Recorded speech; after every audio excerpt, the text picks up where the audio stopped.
Haya mabusati yetu tayari ni stara, kwa maana kwamba akishasimama pale kwenye mstari ule kwenye huo mraba, ni kwamba hapa mbele mpaka kwenye mraba hapa, we huwezi ukakatiza pale katikati yake. Sio kwamba mpaka kuwekwa kibao, tayari ya mabusati yameshaekewa hivi.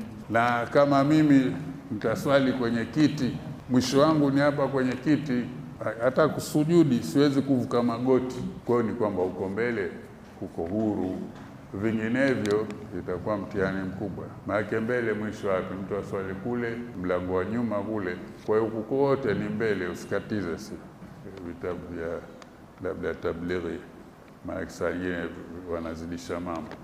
Mungu atufikishe kula la khair, atufungulie fahamu kubwa la kufunguliwa fahamu ya kuelezwa na kuelewa na kuondoka yale yaliyo mazuri na sisi.